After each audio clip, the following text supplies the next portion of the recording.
it out and then went back to the right.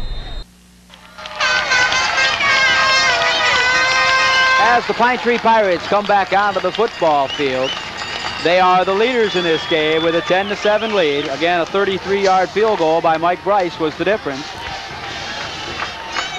We expect much of the same in the second half. Miles, the Pirates and the Lobos, even though they have some similarities offensively, they really are two completely different ball clubs. Well, they are, because one has experienced this many times before. Longview, Pine Tree hasn't. And I think that's a factor tonight, although Pine Tree still leads at this point. Longview, a much bigger team, and Pine Tree, as we said, has struggled in 5A since going 5A a number of years ago. Here comes Longview on the field now. But they both have long winning streaks. And we talked about them getting better every week. They've improved each week. And it's been the game that we thought it would be, as you said. It's tight. I don't see either team straying from their game plan in the second half. Of course, you want to cut down the turnovers. Both fumbled inside the 10-yard line. That cost each one a touchdown. And it appeared Longview would go up 14-0 early. Then the 96-yard drive by Pine Tree to tie the game up. And then with a couple of seconds to play in the first half, Pine Tree leading 10-7, fumbling inside the 10-yard line. And that could have changed some things around.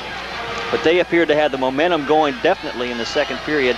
And we'll have to see how things shape up here in the third quarter. Should see a lot of the same thing, and both teams want to try to control the football. You know, we've talked about this almost the entire first half, but the knock against the Pine Tree Pirates, where they were a young team coming in, an awfully small team. Only have 5 players that are over 200 pounds. Their biggest player is Randy Alexander, the two-time all-district performer at 220. This team only had 2 returning starters coming back from last year's squad. They have 20 starters that had no varsity experience coming into this season.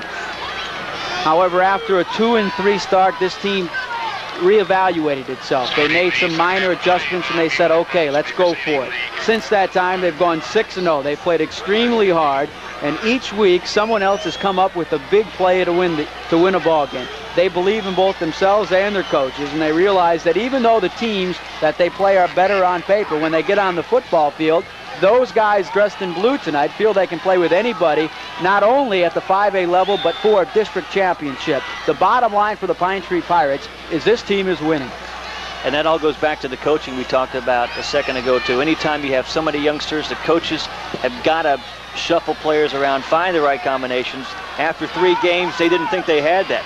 And they did change some things. Lufkin was the turning point. It came on. Jeff Hayes really asserted himself at quarterback, and the rest has been history. Here we are. Okay, Miles, here's the second half kickoff. Mike Bryce kicks the swiver. It's taken by one of the up men at the 30-yard line. That's Marlon Myers. And Myers runs for about 16 yards and is finally brought down by 45, Kelvin Lee, the sophomore. You know, you see a big number, 90, return the kickoff. You think, well, he can't run, but this guy has burned some people for long touchdowns. He's a deep threat at tight end, and he loves to run with the football, and he made a pretty good return right there. Myers without a catch tonight as of yet. He is 3rd or 4th in district in receiving with 18 catches. He's a returning starter and a big part of the Longview offense. This is O'Neal Jackson making the start here in the second half at tailback.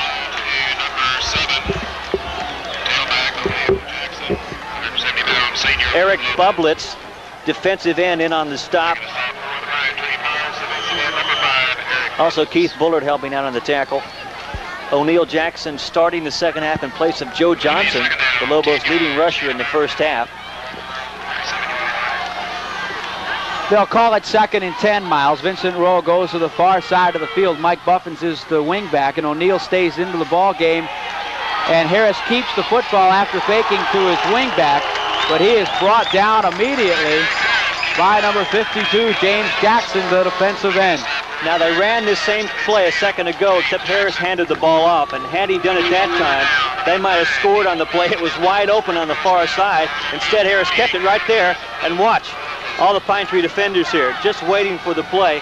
Had he gone to the handoff, might have been big yardage.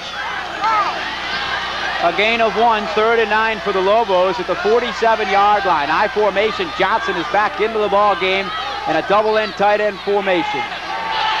Eric Harris tried to throw, instead tucks it in. Crosses the 50-yard line, Miles, but he won't get the first down. Tackled by 65, the defensive tackle, David Sanders. So Longview on its first possession will have to punt the football.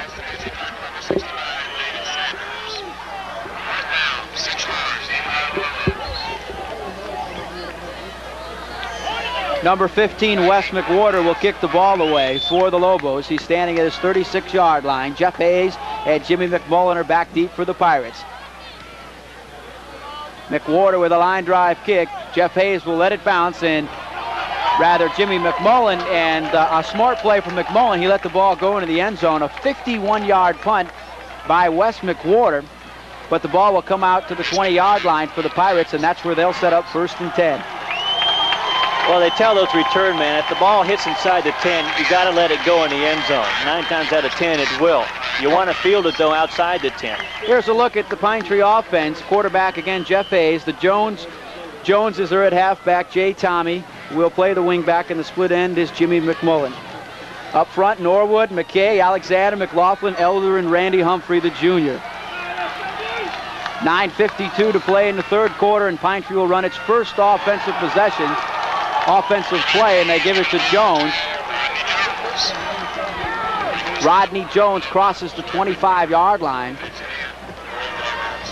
Tackled there by Derwin Moore. Defensively for Longview, up front is number 52, Derwin Moore, then Brown Brinkley, and number 3, Ronald Cleaver. Look at the linebackers, Victor Crane, Mike Buffins, and John Northcutt. And the secondary, Boyd Cashel, to Rodney Robertson, and Carlton Drain. A gain of 8 for Rodney Jones, 2nd and 2 for the Pine Tree Pirates. This is Rodney again. Jones is close to the first down. Tackled by number 5, Victor Crane. Jones over the 100-yard mark rushing now on the night, coming off a 200-yard game last week. And funny how things have really opened up. First down for him now since the first quarter. Longview looked like world beaters there in the first quarter defensively, stopping everything the Pirates threw at them. Then it opened up in the second quarter, and now they're having good success again running inside and outside. The Pirates would like nothing more than to march down the field on an 80-yard drive and make this a 10-point ball game. Jay Tommy to the far side of the field for the Pirates.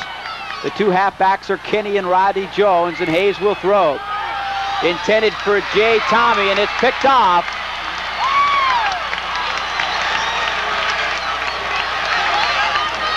Picked off by the Lobos. It looks like Mike Boyd, number 20, and it is.